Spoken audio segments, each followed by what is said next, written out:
Welcome to ABC news. ముందుగా headlines. AP సచివాలయంలో బ్యాంకర్లతో CM Chandrababu సమావేశం. బ్యాంకర్లకు ఏపీ ప్రభుత్వ ప్రాధాన్యతల్ని వివరించిన సీఎం. కిడ్నీ రాకెట్ వ్యవహారంపై హోంమంత్రి అనిత ఆగ్రహం.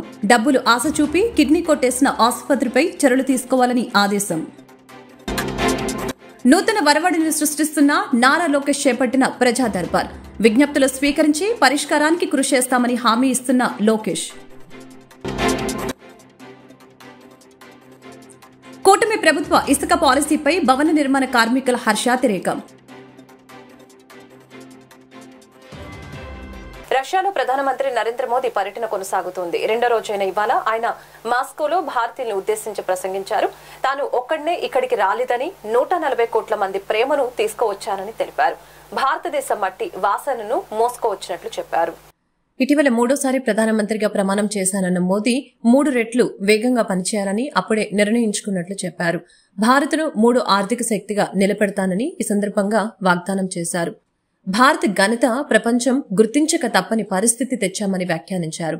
భారతదేశం మారుతుందని ప్రపంచమంతా గుర్తించింది. గత 10 ఏళ్లలో భారత్ సాధించిన అభివృద్ది వేగాన్ని చూసి ప్రపంచం మొత్తం ఆశ్చర్యపోతోంది. G20 సదస్సును విజయవంతంగా నిర్వహించాం. 10 ఏళ్లలో 40,000 కిలోమీటర్ల ఎయిర్పోర్టుల సంఖ్యను రెట్టింపు చేశాం. రైల్వే లైన్లను ఎలక్ట్రిఫికేషన్ చేశాం. ప్రపంచంలోని అత్యంత ఎత్తైన రైల్వే బ్రిడ్జి నిర్మించాం. అభివృద్దిలో 140 కోట్ల మంది ప్రజల భాగస్వామ్యం ఉంది. T20 వరల్డ్ కప్ గెలిచి దేశం సంబరాలు చేసుకుంది. భారత్ ఘనతను ప్రపంచం గుర్తించక తప్పని పరిస్థితికి తెచ్చాం. దేశంలోని ప్రతి ఒక్కరిలో ఆత్మవిశ్వాసం నింపుతున్నాం. ఆత్మవిశ్వాసం భారతదేశానికి అతిపెద్ద ఆయుధం. भारत के पावर का एहसास होता है, उनको लगता है देश बदल रहा है। आज जब भारत डिजिटल पेमेंट्स के नए रिकॉर्ड बना रहा है, आज जब भारत L1 पॉइंट से सूरज की परिक्रमा पूरी करता है, आज जब भारत दुनिया का सबसे ऊंचा रेलवे ब्रिज बनाता है, आज जब दुनिया की सबसे ऊंची स्टैच्यू बनाता है, तो दुनिया कहती है वाकई भारत बदल रहा है।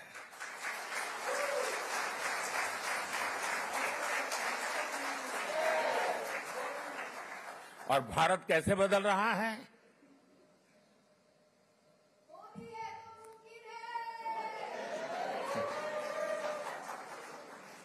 कैसे बदल रहा है?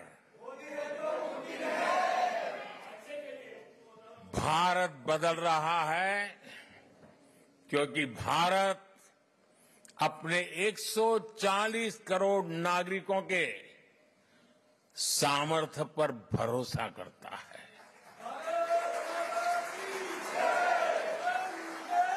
विश्व भर में फैले हुए भारतीयों का सामर्थ्य पर भरोसा करता है, गर्व करता है।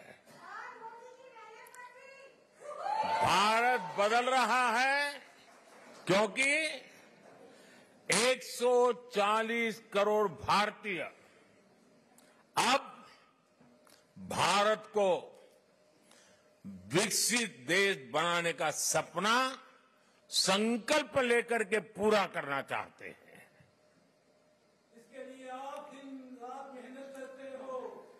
हिंदुस्तान पूरा मेहनत कर रहा है, हर किसान कर रहा है, हर नौजवान कर रहा है, हर गरीब कर रहा है।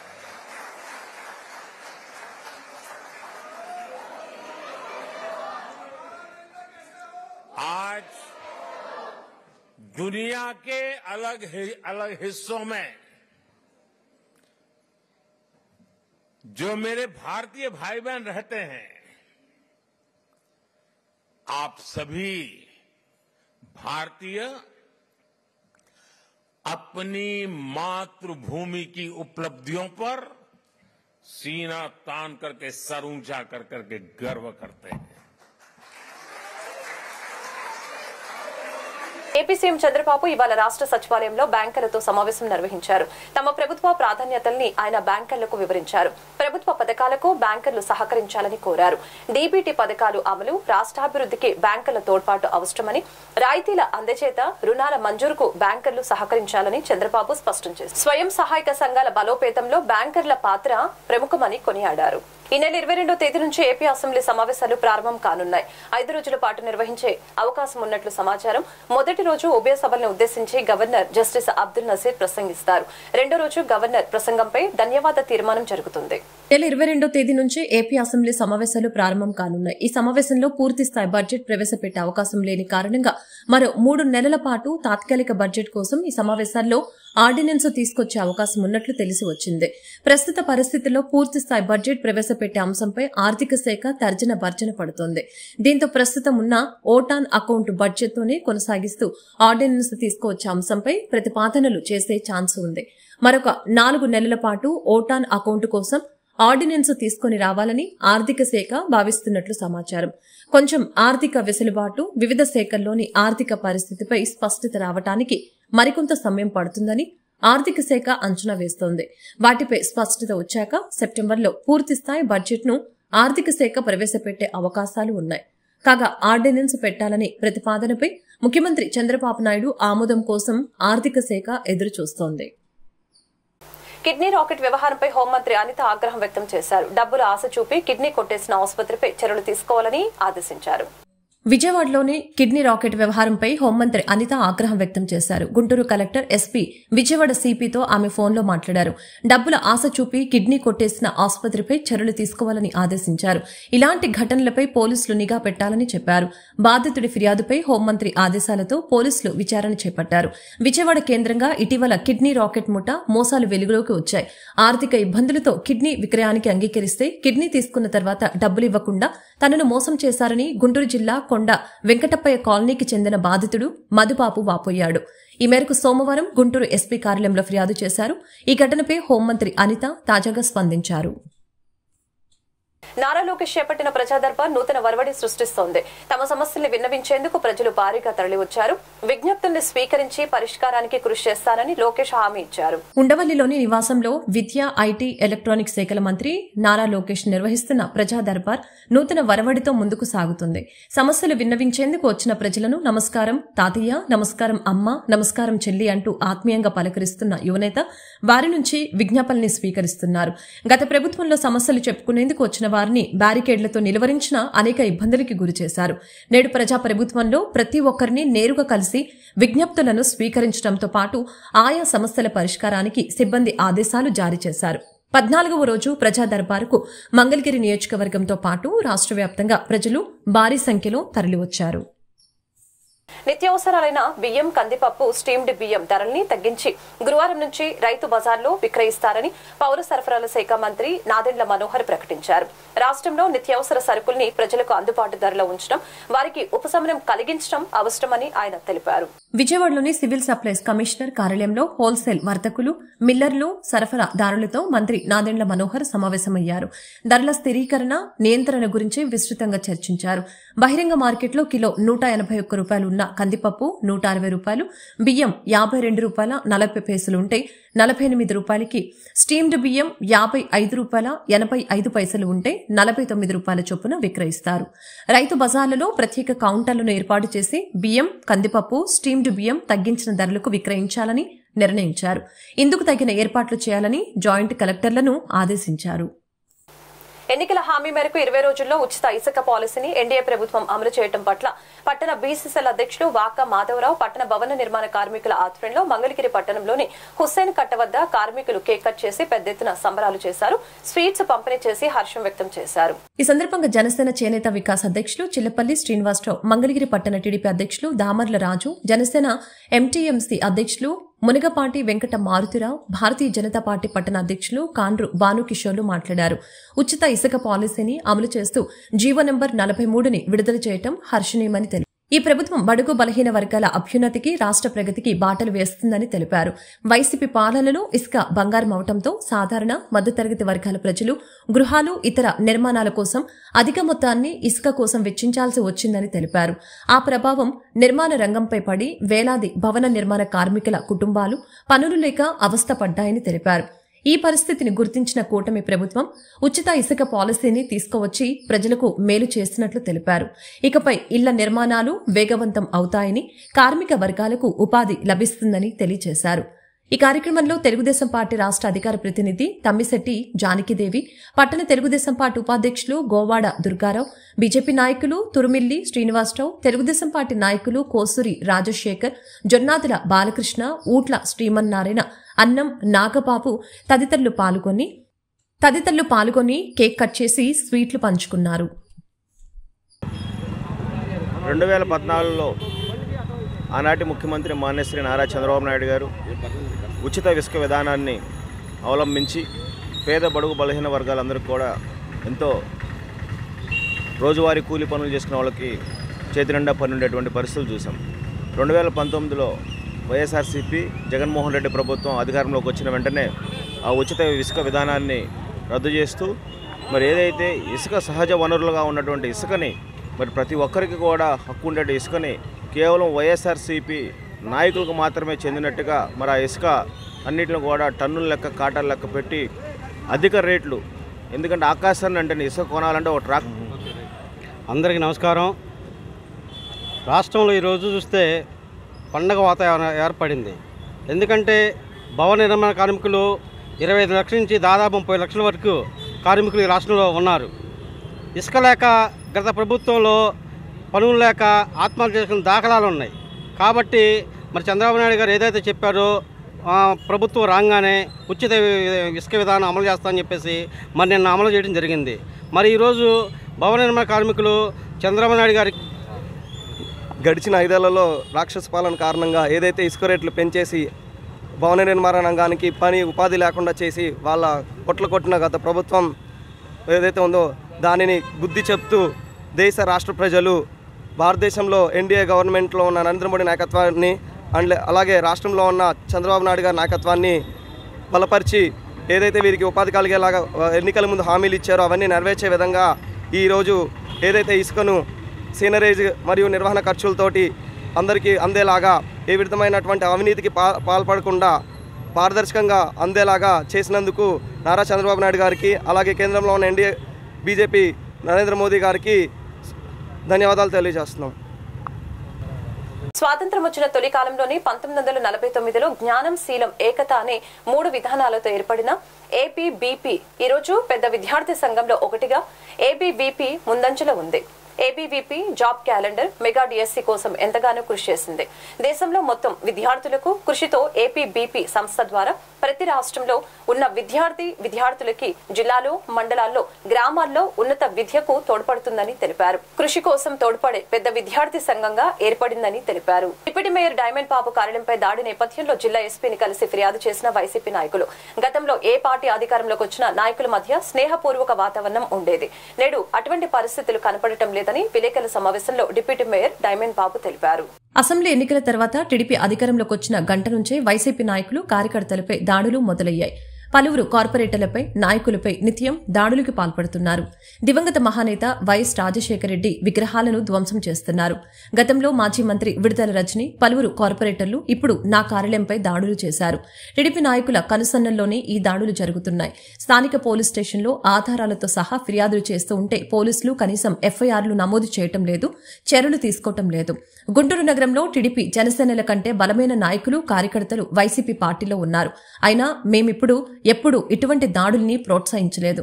జరుగుతున్న దాడుల్ని అరికట్టేందుకు చర్యలు తీసుకోవాల్సిన బాధ్యత స్థానిక ఎంపీ మరియు కేంద్ర మంత్రి పెమ్మసాని చంద్రశేఖర్పై ఉంది. జరగబోయే పరిణామాలకు ఆయన బాధ్యత వహించాల్సి ఉంటుంది. ఇటువంటి విష సంస్కృతిని నివారించవలసిన అవసరం ఉంది. ఇటువంటి దాడులు పునరావృతమైతే వైసీపీ నాయకులు, కార్యకర్తలు రోడ్డెక్కే పరిస్థితి ఏర్పడుతుంది. ప్రజా తీర్పును స్వాగతించాలి, ప్రజల కోసం పనిచేయాలి. ఇటువంటి దాడులకి భయపడం మా అధినేత వైఎస్ జగన్మోహన్ రెడ్డి నేతృత్వంలో ప్రజల పక్షాన బలంగా పోరాడతామని తెలియజేశారు. సీతారామాంజనేయులు గారు ఎస్పీగా ఉన్న రోజుల్లో మరి ఒక విధమైన అంతకు ముందు ఎలా ఉంది, ఆ తర్వాత ఎలా ఉంది, ఇప్పటికి కూడా ఆ రౌడీ ఎలిమెంట్స్, రౌడీ షీటర్స్ ఈరోజు కూడా బయటకు రావడానికి భయపడుతుంటారు. ఏదో చెదురుమదురు చిన్న చిన్న సంఘటనలు తప్ప రౌడీ అనేవాడు రాకూడదు.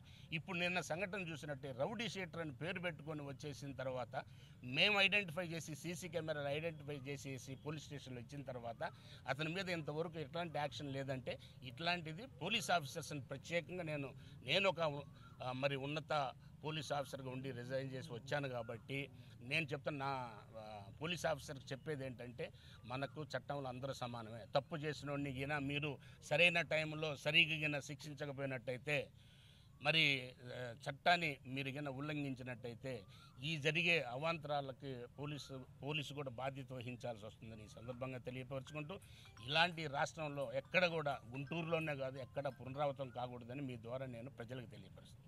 గుంటూరు నగరం చాలా ఉదాహరణలతో కూడుకున్నటువంటి అంశం.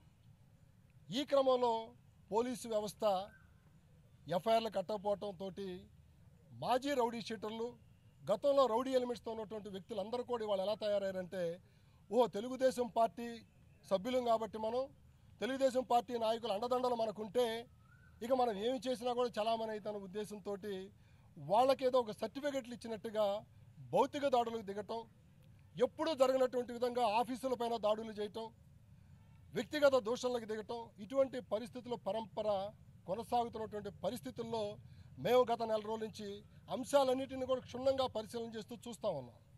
ఈరోజు నిన్న గౌరవ మాజీ ముఖ్యమంత్రి వర్యులు దివంగత నేత రాజశేఖర్ రెడ్డి గారి జయంతి ఉత్సవాల్లో పాల్గొని నేను నా యొక్క వ్యక్తిగత ఆఫీసుకి 1:30 సమయం నిన్న మధ్యాహ్నం వెళితే నా ఆఫీసు గేటు తాళాలు పగలగొట్టి గేటుని ఓపెన్ చేసేసుకొని లోపలికి వెళ్ళిపోయి పెద్ద పెద్ద బండరాళ్లతోటి లోపల అద్దాలు పగలగొట్టి డోర్లు రాకపోతే డోర్లు రాళ్లతో కొట్టి అక్కడి నుంచే నుంచొని ఎవరైతే వ్యక్తులు వచ్చి ఈ దాడి చేశారో ఆ వ్యక్తుల్లో ఒక వ్యక్తి రౌడీ షీటరు, ఆ వ్యక్తి అక్కడ నుంచొని అతను ఎవరో పని కట్టుకొని పురమాయించినట్టుగా నువ్వు పోయి పలానా డిప్యూటీ మేయర్ ఆఫీసు పగలగొట్టు, డిప్యూటీ మేయర్ ఆఫీసు మీద దాడి చేయి అని పంపించినట్టుగా అతను బయట నా ఆఫీసు ముందు నుంచొని ఫోన్లో మాట్లాడినటువంటి చిత్రాలను కూడా మేము సీసీ ఫుటేజీలో తీసి నిన్న అరండల్పేట సిఐ గారికి ఇవ్వడం జరిగింది, ఇవాళ ఎస్పీ గారికి కూడా ఇవ్వడం జరిగింది. ఈ క్రమంలో ఈరోజు కూడా మేము ఎందుకు మాట్లాడుతూ ఉన్నామంటే, ఇవాళ వైఎస్ఆర్ కాంగ్రెస్ పార్టీ శ్రేణులు గుంటూరు నగరంలో తెలుగుదేశం పార్టీ నాయకులు కార్యకర్తల కంటే కూడా బలంగా ఉన్నటువంటి నగరం ఇదంతా కూడా. మేము ఎప్పుడు కూడా గుండు సూదంత ఇన్సిడెంట్ చేయడానికి ఎంకరేజ్ చేయడానికి ఇష్టపడము.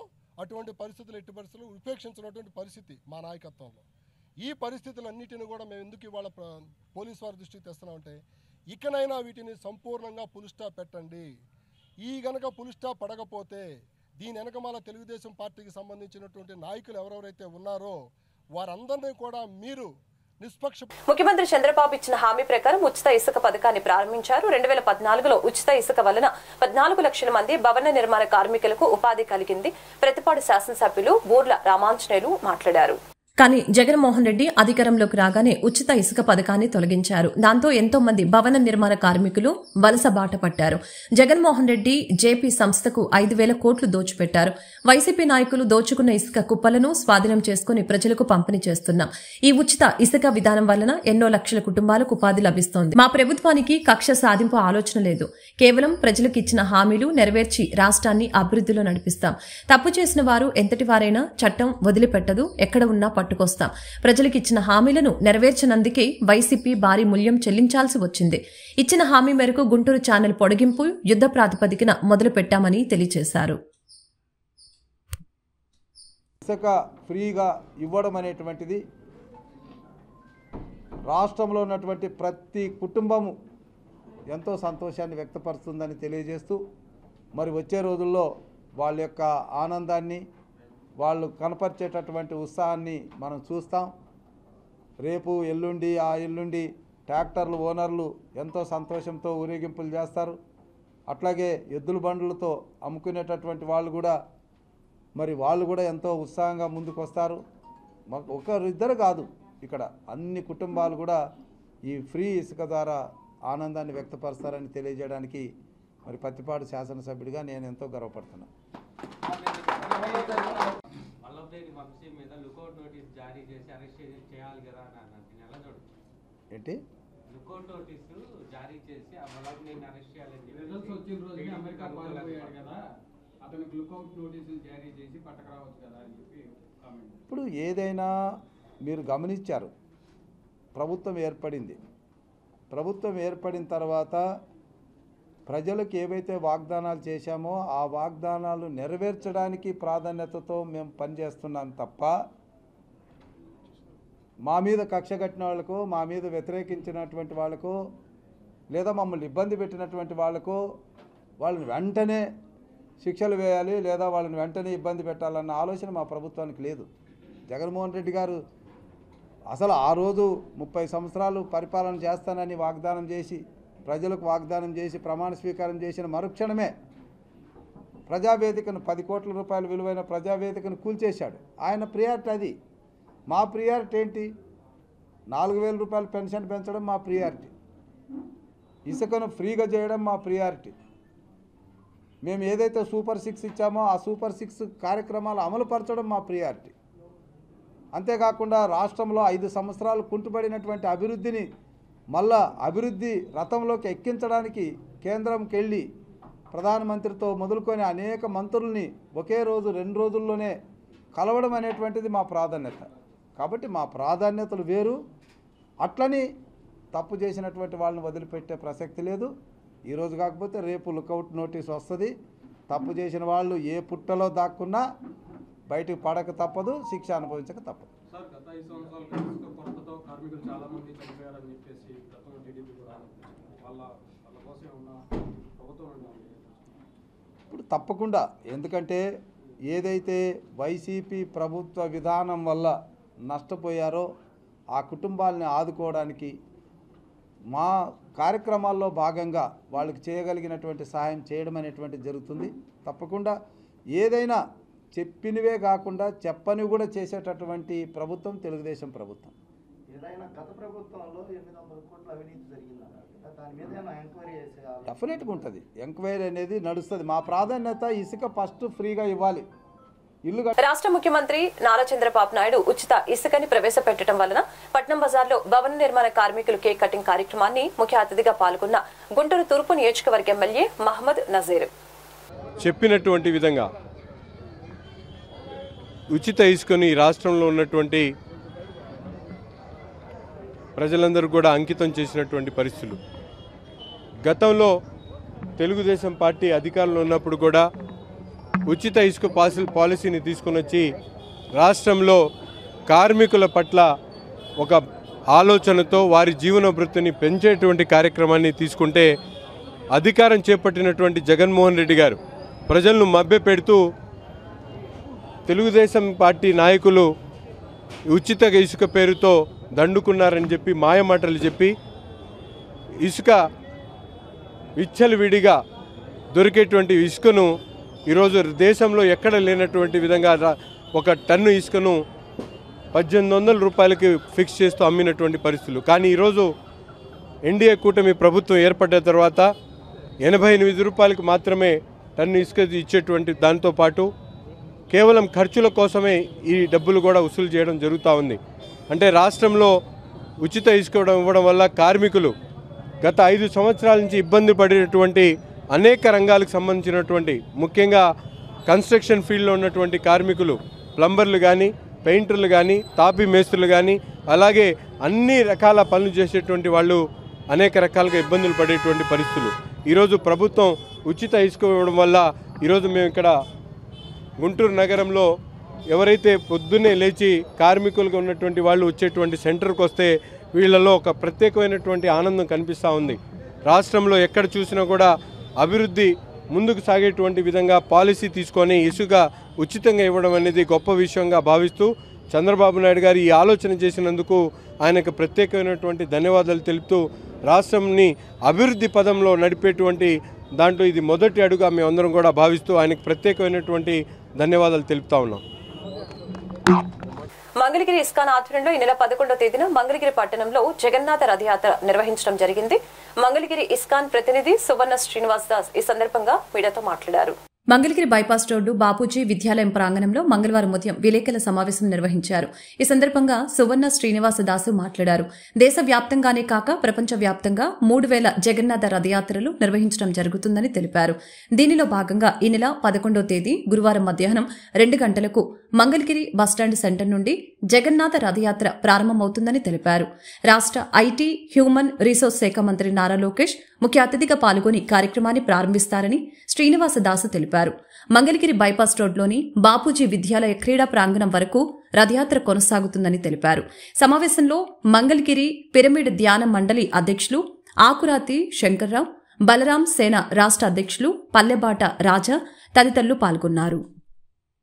గురువారం జూలై 11వ తారీఖు నిన్న ఆదివారం జగన్నాథపురిలో ఒరిస్సాలోని జగన్నాథపురి క్షేత్రంలో ఎలా అయితే రథయాత్ర జరుగుతుందో ఆ విధంగా ఇక్కడ కూడా మేము జగన్నాథ బలదేవ్ సుభద్రవాయల్ని రథం మీద పెట్టి పురప్రముఖులందరికీ కూడా పురజనాలందరూ కూడా మేము దర్శన భాగ్యాన్ని కల్పించాలనుకుంటున్నాము. ఎందుకంటే భగవంతుడు ఎంతో దయతో తన మందిరానికి వచ్చేవాళ్ళకి కాకుండా రాని వాళ్ళు కూడా తన దర్శనాన్ని ఇవ్వడం కోసం అని చెప్పి ఆయన స్వయంగా వీధిలోకి వస్తారు. వచ్చి తన దర్శనం ద్వారా కూడా ఎంతోమందికి తన అనుగ్రహాన్ని ప్రసాదిస్తారు. ఆ విధంగా భగవంతుడితో మనం సంబంధాన్ని అనేది మనం విడదీయలేనిది. ఏదో రకంగా అన్ని రకాల మతాల్లో కూడా మనం భగవంతుడితో సంబంధాన్ని కలిగే ఉంటాము. ఆ విధంగా భగవంతుడి దయని ఈ విధంగా రకరకాల రూపాల్లో మనకు ప్రదర్శిస్తూ ఉంటారు. దాని సందర్భంగా మేము ఇస్కాన్ తరఫున మా ఆచార్య పౌండరాచార్య ప్రవేశపెట్టినట్టుగా ఆయన ప్రపంచవ్యాప్తంగా అన్ని దేశాల్లో ఈ జగన్నాథ రథయాత్రని ఇంకా మన ఇండియాలో మనకి సంస్కృతి, ఈ దేవాలయాలు పుణ్యం పాపం అనేది తెలుస్తాయి. అది కూడా తెలియనటువంటి దేశాల్లో, పాశ్చాత్య దేశాల్లో మా శ్రీల ప్రభుపాల వారు, మా పౌండరాచార్య వారు యూరోప్ కంట్రీస్లో, అమెరికాలో, రష్యాలో లాంటి కమ్యూనిస్ట్ దేశాల్లో కూడా ఈ యొక్క రథయాత్రలను జరిపారు. ఎంతో సాహసోపేతంగా జరిపారు. అక్కడ వాళ్ళకి భగవంతుడికి అనుగ్రహాన్ని ప్రసాదించారు. ఎంతోమందిని కూడా ఉత్తమమైన పౌరులుగా తీర్చిదిద్దారు. వాళ్ళ యొక్క మనుషుల్లో ఉన్నటువంటి ఇప్పుడు మన టెక్నాలజీ పెరిగే కొద్దీ మనలో దురలవాట్లు కూడా పెరుగుతూ ఉన్నాయి. వార్తలు ముగించే ముందు ముఖ్యాంశాలు మరొకసారి. ఏపీ సచివాలయంలో బ్యాంకర్లతో సీఎం చంద్రబాబు సమావేశం. బ్యాంకర్లకు ఏపీ ప్రభుత్వ ప్రాధాన్యతల్ని వివరించిన సీఎం. కిడ్నీ రాకెట్ వ్యవహారంపై హోంమంత్రి అనిత ఆగ్రహం.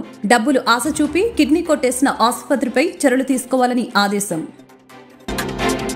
నూతన వరవడిని సృష్టిస్తున్న నారా లోకేష్ చేపట్టిన ప్రజా దర్బార్. విజ్ఞప్తులు స్వీకరించి పరిష్కారానికి కృషి చేస్తామని హామీ ఇస్తున్న లోకేష్. కూటమి ప్రభుత్వ ఇసుక పాలసీపై భవన నిర్మాణ కార్మికుల హర్షాతిరేకం. ఈ వార్తలు ఇంతటితో సమాప్తం. మరొక బులెటిన్లో మళ్ళీ కలుద్దాం. నమస్కారం.